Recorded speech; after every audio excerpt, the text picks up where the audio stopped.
ಒಂದ್ ಕಡೆ ಸರ್ಕಾರದ ಭಾಗವಾಗಿರುವ ಕಾಂಗ್ರೆಸ್ ಪಕ್ಷದ ಪ್ರತಿನಿಧಿಗಳು ನಮಗೆ ಮಂತ್ರಿಗಿರಿ ಬೇಕು ಅಂತ ಹೇಳಿ ಆಗ್ರಹಿಸಿ ದೆಹಲಿ ಟೂರ್ ಅನ್ನ ಮಾಡ್ತಿದ್ದಾರೆ. ಮತ್ತೊಂದ್ ಕಡೆ ಮತ್ತೊಮ್ಮೆ ರಾಜ್ಯದಲ್ಲಿ ಮುಖ್ಯಮಂತ್ರಿ ಬದಲಾವಣೆಯ ಚರ್ಚೆ ಕೂಡ ತಾರಕಕ್ಕೇರಿದೆ. ಇದೆಲ್ಲದರ ನಡುವೆ ಮುಂದಿನ ಸಿಎಂ ವಿಚಾರಕ್ಕೆ ಸಂಬಂಧಪಟ್ಟಂತೆ ಮತ್ತೊಂದು ಪ್ಯಾರಲಲ್ ಚರ್ಚೆ ಶುರುವಾಗಿದೆ. ಅದು ಬಿಜೆಪಿ ಹಾಗೆ ಜೆಡಿಎಸ್ ಮೈತ್ರಿ ಪಾಳೆಯದ ಒಳಗೆ.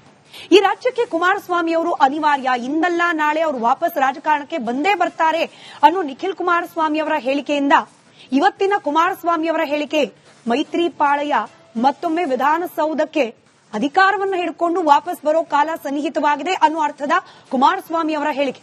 ಇದೆಲ್ಲವನ್ನ ಗಮನಿಸ್ತಾ ಇದ್ರೆ ಕಾಂಗ್ರೆಸ್ನಲ್ಲಿ ಈಗಲೂ ಕೂಡ ಆಂತರಿಕ ಭಿನ್ನಾಭಿಪ್ರಾಯ ಸೆಟಲ್ ಡೌನೇ ಆಗಿಲ್ವಾ 2.5-3 ವರ್ಷದಿಂದ? ಇದನ್ನ ಸೆಟಲ್ ಮಾಡ್ಕೊಳ್ಳೋದ್ರಲ್ಲಿ ಕಾಂಗ್ರೆಸ್ ಬ್ಯುಸಿಯಾಗಿರುವಾಗ ಮುಂದಿನ ಸರ್ಕಾರ ರಚನೆ, ಮುಂದಿನ ಮುಖ್ಯಮಂತ್ರಿಯ ಪದಗ್ರಹಣ, ಇದ್ರ ಬಗ್ಗೆ ಮೈತ್ರಿ ಪಾಳೆಯದಲ್ಲಿ ಚರ್ಚೆ ಶುರುವಾಗಿ ಹೋಯ್ತಾ? ಡ್ಯಾಡಿ ಈಸ್ ಹೋಮ್ ಅನ್ನೋ ಹಿಂದಿನ ಜೆಡಿಎಸ್ನ ಸಾಮಾಜಿಕ ಜಾಲತಾಣದ ಪೋಸ್ಟ್ ನಿಜ ಆಗ್ಬಿಡುತ್ತಾ ಅತಿ ಶೀಘ್ರದಲ್ಲಿ? ಇಂತಹ ಅನೇಕ ಪ್ರಶ್ನೆಗಳಿಗೆ ಸದ್ಯದ ರಾಜಕೀಯ ಚಟುವಟಿಕೆ, ಅದರಲ್ಲೂ ಮೈತ್ರಿ ಪಾಳೆಯದ ಚಟುವಟಿಕೆ ಕಾರಣವಾಗ್ತಾ ಇದೆ. ಇದೆಲ್ಲದರ ಬಗ್ಗೆ ಇವತ್ತಿನ ಮಹಾಭಾರತ ಚರ್ಚಾ ಕಾರ್ಯಕ್ರಮದಲ್ಲಿ ಪ್ರಶ್ನೆಗಳಿಗೆ ಉತ್ತರವನ್ನ ಕಂಡುಕೊಳ್ಳೋ ಪ್ರಯತ್ನ ಮಾಡೋಣ. ಅದಕ್ಕೆ ಮುಂಚೆ ಈ ಡೆವಲಪ್ಮೆಂಟ್ ಬಗ್ಗೆ ಒಂದು ಕ್ವಿಕ್ ರಿಪೋರ್ಟ್ ಇದೆ, ಗಮನಿಸಿ.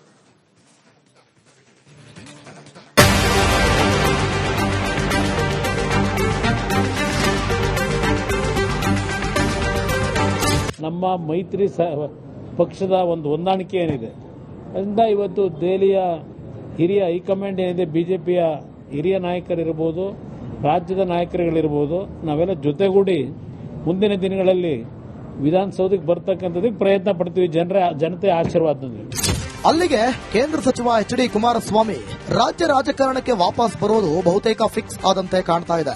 ರಾಜ್ಯ ರಾಜಕೀಯದಲ್ಲೂ ಆಕ್ಟಿವ್ ಆಗಿರುವ ಜೆಡಿಎಸ್ ನಾಯಕ ಎಚ್.ಡಿ. ಕುಮಾರಸ್ವಾಮಿ ಮುಂದಿನ ಚುನಾವಣೆಗೆ ನಾನಾ ರಣತಂತ್ರವನ್ನ ರೂಪಿಸುತ್ತಿದ್ದಾರೆ. ಮತ್ತೊಮ್ಮೆ ಸಿಎಂ ಆಗೋ ಇಂಗಿತವನ್ನ ಪದೇ ಪದೇ ವ್ಯಕ್ತಪಡಿಸುತ್ತಿದ್ದಾರೆ.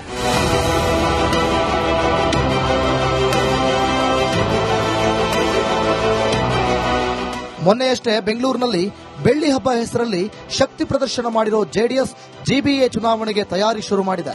ಜೊತೆಗೆ ಯುದ್ಧ ಹೋರಾಟ ಮಾಡೋದಾ, ಏಕಾಂಗಿಯಾಗಿ ನಿಲ್ಲೋದಾ ನೋಡ್ತೀವಿ ಅನ್ನೋ ಮೂಲಕ ಬಿಜೆಪಿ ಜೊತೆಗಿನ ಮೈತ್ರಿಕತೆ ಏನು ಅನ್ನೋ ಅನುಮಾನಕ್ಕೂ ಆಸ್ಪದ ಕೊಟ್ಟಂತಿದೆ.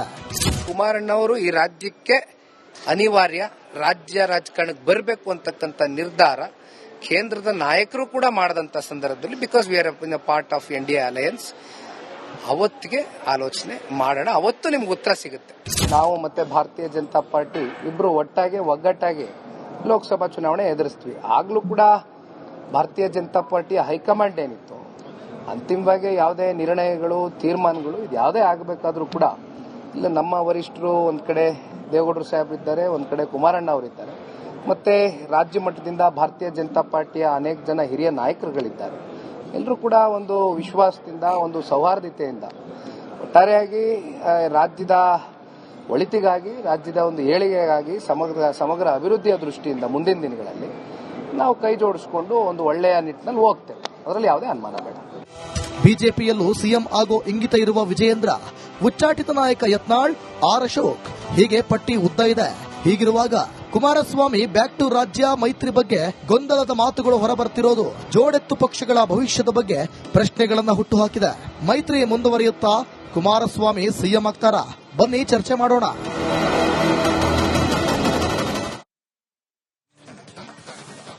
ಚರ್ಚೆಯಲ್ಲಿ ಜೆಡಿಎಸ್ ವಕ್ತಾರರಾದ ಅಶ್ವಿನ್ ಕುಮಾರ್ ಅವರಿದ್ದಾರೆ, ಬಿಜೆಪಿ ವಕ್ತಾರರಾದ ಎಚ್.ಎನ್. ಚಂದ್ರಶೇಖರ್ ಅವರಿದ್ದಾರೆ, ಕಾಂಗ್ರೆಸ್ ವಕ್ತಾರರಾದ ನಟರಾಜ್ ಗೌಡರಿದ್ದಾರೆ. ಕೆಲವೇ ಹೊತ್ತಿನಲ್ಲಿ ಹಿರಿಯ ಪತ್ರಕರ್ತರು, ರಾಜಕೀಯ ವಿಶ್ಲೇಷಕರಾದ ಸಮೀವುಲ್ಲಾ ಅವರು, ಹಾಗೆ ಹಿರಿಯ ಪತ್ರಕರ್ತರು, ರಾಜಕೀಯ ವಿಶ್ಲೇಷಕರಾದ ಸುಭಾಷ್ ಹೂಗಾರ್ ಅವರು ಕೂಡ ಜಾಯ್ನ್ ಆಗೋ ನಿರೀಕ್ಷೆ ಇದೆ. ನಮಸ್ಕಾರ, ಎಲ್ಲರಿಗೂ ಕಾರ್ಯಕ್ರಮಕ್ಕೆ ಸ್ವಾಗತ. ಜೆಡಿಎಸ್ ಹಾಗೆ ಬಿಜೆಪಿ ವಿಚಾರವಾದರೂ ಕೂಡ ಕಾಂಗ್ರೆಸ್ನಿಂದ ಚರ್ಚೆ ಪ್ರಾರಂಭ ಮಾಡ್ತಾ ಇದ್ದೀನಿ, ಯಾಕಂದ್ರೆ ಆಡಳಿತಾರೂಢ ಪಕ್ಷ. ನಟರಾಜ್ ಗೌಡ್ರೆ, ಇನ್ನೂ ಸಿಎಂ ಯಾರಾಗಬೇಕು, ಆಗಬೇಕಾ ಬದಲಾವಣೆ, ಅವರೇ ಮುಂದುವರಿಬೇಕಾ, ಸಂಪುಟ ಪುನರಚನೆ ಆಗಬೇಕಾ, ಈ ಗೊಂದಲನೇ ಮುಂದುವರಿತಿರ್ಬೇಕಾದ್ರೆ ಕಾಂಗ್ರೆಸ್ನಲ್ಲಿ 2028 ಪ್ಲಾನ್ ರೆಡಿ ಇದೆ ಜೆಡಿಎಸ್ನಲ್ಲಿ. ಕುಮಾರಸ್ವಾಮಿ ಸಿಎಂ ಆಗೇ ಬಿಡ್ತಾರೆ ಅನ್ನೋ ಉತ್ಸಾಹ, ಜೋಶ್ ಕಾಣಿಸ್ತಾ ಇದೆ. ಈಗ ಕರ್ನಾಟಕ ಕಾಂಗ್ರೆಸ್ ಸರ್ಕಾರದಲ್ಲಿ ಈ ಮಂತ್ರಿ ಪುನರಚನೆ ಆಗುತ್ತಾ, ಮಂತ್ರಿಮಂಡಲ ಪುನರಚನೆ ಆಗುತ್ತಾ ಅಥವಾ ವಿಸ್ತರಣೆ ಆಗುತ್ತಾ, ಇವೆಲ್ಲ ಚರ್ಚೆಗಳು ಸ್ವಾಭಾವಿಕವಾಗಿ ನಡೀತಾ ಇದೆ. ಅದ್ರ ನಡುವೆ ಕೂಡ ನಿರಂತರವಾದ ಸಂಘಟನೆ ಇದೆ. ಸಂಘಟನೆ ಯಾವುದಕ್ಕೆ? 2028 ಚುನಾವಣೆಗೆ 2028 ಚುನಾವಣೆಗೆ ನಿರಂತರ ಸಂಘಟನೆಯನ್ನ ಕಾಂಗ್ರೆಸ್ ಪಕ್ಷ ಬೂತ್ ಮಟ್ಟದಲ್ಲಿ ಮಾಡ್ತಾನೆ ಇದೆ. ಸೊ ನಮಗೆ ಬಲವಾದ ನಂಬಿಕೆ ಏನಿದೆ ಅಂದ್ರೆ 5 ಗ್ಯಾರಂಟಿ ಯೋಜನೆಗಳು, ಸರ್ಕಾರದ ಅಭಿವೃದ್ಧಿ ಕಾರ್ಯಕ್ರಮಗಳ ಮುಖಾಂತರ ಕರ್ನಾಟಕ ರಾಜ್ಯವನ್ನ ಮಾದರಿ ರಾಜ್ಯವನ್ನಾಗಿ ಮಾಡಿರೋ ಮುಖಾಂತರ ಇಡೀ ಗ್ಯಾರಂಟಿಯನ್ನ ಇಡೀ ಮೋದಿ ಸರ್ಕಾರ ಕೂಡ ನಕಲು ಮಾಡ್ತಾ ಇರೋದನ್ನ ನೋಡಿ ನಮ್ಗೇನ್ ಅನ್ಸುತ್ತೆ ಅಂದ್ರೆ ಜನಗಳ ಆಶೀರ್ವಾದ ನಮ್ಮ ಮೇಲಿದೆ. 2028ಕ್ಕೂ ಕಾಂಗ್ರೆಸ್ ಅಧಿಕಾರಕ್ಕೆ ಬರುತ್ತೆ ಅನ್ನೋ ಸಂಪೂರ್ಣ ಭರವಸೆ ಇದೆ. ಆದಾಗ್ಯೂ ಕೂಡ ಇದು ಮಲ್ಟಿ ಪಾರ್ಟಿ ಡೆಮಾಕ್ರಸಿ.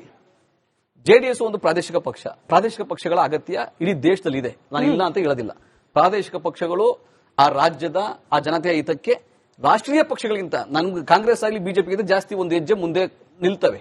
ಆದರೆ ಕರ್ನಾಟಕ ರಾಜ್ಯದಲ್ಲಿ ಜೆಡಿಎಸ್ ತುಂಬಾ ತಮ್ಮ ಅಸ್ತಿತ್ವವನ್ನು ಕಳ್ಕೊಂತಾ ಇದ್ದಾರೆ. ಸುಮಾರು 2008ರಲ್ಲಿ 20% ಮತಗಳನ್ನು ಪಡೆದಂತಹ ಜೆಡಿಎಸ್ 2023ಕ್ಕೆ 3 ಚುನಾವಣೆಗಳಲ್ಲೇ ತನ್ನ ಮತಗಳ ಶೇಕಡಾವಾರನ್ನು 13% ತಂದು ಇಳಿಸ್ಕೊಂಡ್ಬಿಟ್ಟಿದೆ. 19 ಸೀಟ್ಗಳನ್ನ ಇಟ್ಕೊಂಡಿದೆ. ಅದು ನಾನಾ ಕಾರಣ ಇರಬಹುದು. ಜೆಡಿಎಸ್ ಮೇಲೆ ಜನಗಳಿಗೆ ವಿಶ್ವಾಸ ಕಳ್ಕೊಂಡಿದೆ. ಅದೆಂಗೆ ಅವ್ರ ವಿಶ್ವಾಸವನ್ನ ಗಳಿಸ್ತಾರೆ, ಮತ್ತೆ ಯಾಕೆ ಕಳ್ಕೊಂತ ವಿಶ್ವಾಸವನ್ನ, ಯಾಕೆ ಯಡಿಯೂರಪ್ಪನವ್ರ ಜೊತೆ ಹೋದಾಗ್ಲೂ ಕೂಡ ಸರ್ಕಾರವನ್ನು ಅವರು ಕಂಪ್ಲೀಟ್ ಮಾಡ್ಲಿಕ್ಕೆ ಅವಕಾಶ ಆಗಿಲ್ಲ, ವಚನ ಪ್ರಶ್ನೆ ಯಾಕೆ ಅನ್ಸ್ಕೊಂಡ್ರು. ಕಾಂಗ್ರೆಸ್ ಜೊತೆ ಇದ್ದಾಗಲೂ ಕೂಡ ಬಿಜೆಪಿ ಆಪರೇಷನ್ ಕಮಲ ಹೆಂಗೆ ಮಾಡ್ತು, 2008ರಿಂದ 2018 ಯಾವ ರೀತಿಯಾಗಿ ಮಾಡ್ತು, ಇಂಥ ಕಾರಣಗಳು ಬಹಳ ಇದಾವೆ. ಆದಾಗ್ಯೂ ಕೂಡ ಪ್ರಾದೇಶಿಕ ಪಕ್ಷ ಆಗಬಹುದು ಅಥವಾ ಬಿಜೆಪಿ ನಾಯಕತ್ವದ ಕೊರತೆ ಇದೆ. ವಿಜಯೇಂದ್ರ ಪ್ರಥಮ ಬಾರಿ ಎಂಎಲ್ಎ ಆಗಿರ್ತಕ್ಕಂಥ ರಾಜ್ಯಾಧ್ಯಕ್ಷ ಮಾಡಿದ್ದಾರೆ. ಅವ್ರಿಗೆ ಕಾಟ ಕೊಡ್ಲಿಕ್ಕೆ ಸಿಟಿ ರವಿ ಅವರು ಯತ್ನಾಳ್ ಅವರು ದಿನ ಬೆಳಗಾದ್ರೆ ಒಂದು ಹೇಳಿಕೆಗಳು ಕೊಡ್ತಿರ್ತಾರೆ. ಇದೆಲ್ಲ ಮಾಡಿದ್ರೆ ಕುಮಾರಸ್ವಾಮಿ ಅವರು ಈ ರೀತನ ಇದೆ, ಅದರಲ್ಲಿ ಯಾವುದೇ ಅನುಮಾನ ಇಲ್ಲ. ಅವರಿಬ್ರು ಒಟ್ಟಾಗಿ ಹೋಗ್ತಾರ, ಚುನಾವಣೆಗೆ ಬೇರೆ ಬೇರೆ ಹೋಗ್ತಾರ, ಅದು ಕಾಲ ನಿರ್ಣಯ ಮಾಡುತ್ತೆ. ಜನಗಳು ಹೆಂಗೆ ಅದು ಸ್ವೀಕಾರ ಮಾಡ್ತಾರೆ ಅನ್ನೋ ಕಾಲ ನಿರ್ಣಯ ಮಾಡುತ್ತೆ. ಆದ್ರೆ ಒಂದು ಸ್ಪಷ್ಟವಾಗಿ ಹೇಳ್ತೀನಿ, ಮಲ್ಟಿಪಾರ್ಟಿ ಡೆಮಾಕ್ರಸಿನಲ್ಲಿ ಇದ್ರೂ ಕೂಡ ಕಾಂಗ್ರೆಸ್ ಕಳೆದ 6 ಚುನಾವಣೆಗಳಲ್ಲೂ ಕೂಡ ಅತ್ಯಂತ ಶೇಕಡಾವಾರು ಹೆಚ್ಚಿಗೆ ಪಡ್ಕೊಂಡಿದೆ. ಮತಗಳು ಯಾಕೆ ಬೇಕು ಜೆಡಿಎಸ್ಗೆ? ಅಂದ್ರೆ ಕಿಂಗ್ ಮಾಡ್ಲಿಕ್ಕೆ ಸೈನಿಕರಿದ್ದಾರೆ, ಯುದ್ಧ ಗೆಲ್ಲಿಸ್ಲಿಕ್ಕೆ ಸೈನಿಕರಿದ್ದಾರೆ, ಬಿಜೆಪಿಯ ಬೆಂಬಲ ಬಲ ಕೂಡ ಇದೆ. ಕುಮಾರಸ್ವಾಮಿ ಅವರು ಹಿಂದೆ ಸಿಎಂ ಆದಾಗ್ಲೂ ಕೂಡ ಅವ್ರೇನ್ ಜನಾಶೀರ್ವಾದದಿಂದ ಅವ್ರ ಬಾಯಲ್ಲೇ ಬಂದ ಹಾಗೆ ಆಗಿಲ್ಲ. ಲಕ್ ಇದ್ರೆ ಮತ್ತೊಮ್ಮೆ ಸಿಎಂ ಆಗ್ತಾರೆ. ನೀವು ಹೇಳ್ತಿದ್ರಿ ವೋಟ್ ಪರ್ಸೆಂಟೇಜ್ ಕಮ್ಮಿ ಆಗ್ತಾ ಇದೆ, ಮತಗಳು ಕಮ್ಮಿ ಆಗ್ತಾ ಇದೆ, ಹಿಂಗೆಲ್ಲ ಆಗ್ತಾ ಇರುವಾಗ ಮತಗಳ ಕ್ಯಾಲ್ಕುಲೇಷನ್ ಕಾಂಗ್ರೆಸ್ ಬೇಕು, ಜೆಡಿಎಸ್ಗೆ ಐ ಅಗ್ರಿ. ಚುನಾವಣಾ ಪೂರ್ವ ಏನು ಒಪ್ಪಂದ ಮಾಡ್ಕೊಂತಾರೆ ಅಥವಾ ಅವರಿಬ್ರು ಮೈತ್ರಿ ಮಾಡ್ಕೊಂತಾರೆ, ಅದು ಚುನಾವಣೋತ್ತರ ಮೈತ್ರಿ ಮಾಡ್ಕೊಂತಾರೆ, ಅದ್ರ ಮೇಲೆ ಡಿಪೆಂಡ್ ಆಗುತ್ತೆ. ಯಾಕಂದ್ರೆ ಜೆಡಿಎಸ್ಗೆ ಕೂಡ ಹಳೆ ಮೈಸೂರು ಭಾಗದಲ್ಲಿ ಜೆಡಿಎಸ್ ಕಾಂಗ್ರೆಸ್ ಅವರು ಪೈಪೋಟಿಲಿತ್ತು. ಮತಗಳ ಶೇಕಡಾವಾರು ಅವ್ರಿಗೆ 13% ಬಂದಿರೋದು ಹಳೆ ಮೈಸೂರು ಭಾಗದಲ್ಲೇ, ಇಡೀ ರಾಜ್ಯದಲ್ಲ.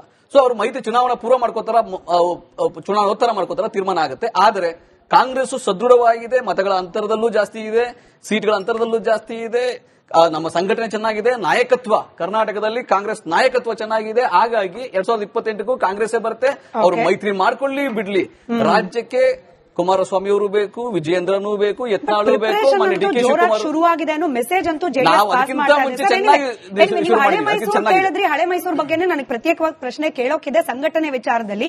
ಬಟ್ ಅದಕ್ಕೆ ಮುಂಚೆ ಬಿಜೆಪಿ ವಕ್ತಾರರಾದ ಚಂದ್ರಶೇಖರ್ ಅವರು ಇಲ್ಲೋ ಪ್ರಶ್ನೆ, ನಿಖಿಲ್ ಕುಮಾರಸ್ವಾಮಿ ಅವರ ಬಾಯಲ್ಲಿ ಬಂದ ಮಾತು ಸರ್, ನಾನು ರಿಪೀಟ್ ಮಾಡ್ತಿದ್ದೀನಿ ಅಷ್ಟೇ, ರಾಜ್ಯಕ್ಕೆ ಕುಮಾರಸ್ವಾಮಿ ಅವರು ಅನಿವಾರ್ಯ, ಮುಖ್ಯಮಂತ್ರಿಯಾಗಿ ಅಂತ ಅವ್ರು ಹೇಳಿಲ್ಲ, ಬಟ್ ಸ್ಟಿಲ್ ರಾಜ್ಯಕ್ಕೆ ಕುಮಾರಸ್ವಾಮಿ ಅವರು ಅನಿವಾರ್ಯ ಅಂತ ಹೇಳೋ ಮೂಲಕ ಬಿಜೆಪಿಯಲ್ಲಿ ಆ ವ್ಯಾಕ್ಯೂಮ್ ಇದೆ, ಎಲ್ಲರಿಗೂ ಸಲ್ಲುವ ನಾಯಕ ಅಂತ ಹೇಳಿ ಬಿಜೆಪಿಯಲ್ಲಿ ಯಾರು ಕಾಣ್ತಿಲ್ಲ ಅಂತ ಹೇಳಿ ಏನಾದ್ರು ಮೆಸೇಜ್ ಪಾಸ್ ಮಾಡ್ತಿದ್ದಾರೆ? ಒಂದರ್ಥದಲ್ಲಿ ನೀವೆಲ್ಲರೂ ಈಗಲೇ ಘಂಟಾಘೋಷವಾಗಿ ಹೇಳ್ತಾ ಇದ್ರೆ 28ಕ್ಕೆ ಬಿಜೆಪಿ ಜೆಡಿಎಸ್ ಎನ್ಡಿಎ ಸರ್ಕಾರನೇ ಬರುತ್ತೆ ಅಂತ ಹೇಳಿ. ಹಾಗಾಗಿ ಮುಖ್ಯಮಂತ್ರಿ ವಿಚಾರವನ್ನು ಡಿಸ್ಕಸ್ ಮಾಡ್ತಾ ಇದ್ರೆ ಅದರಲ್ಲಿ ನಮ್ಮ ನಟರಾಜ್ ಗೌಡ್ರು ಬಂದು ಖುಷಿಯಾಗಿ ಪಾರ್ಟಿಸಿಪೇಟ್ ಮಾಡ್ತಾ ಇದ್ದಾರೆ. ಹಾಗಾಗಿ ನಿಮ್ಮೆಲ್ಲರಿಗೂ ಅಡ್ವಾನ್ಸ್ ಆಗಿ ಅಭಿನಂದನೆ ಹೇಳ್ತೀನಿ. Definitely it's going to happen in just in 2 years. ಮೊದಲನೇದು. ಎರಡನೇದು ನೋಡಿ, ಈ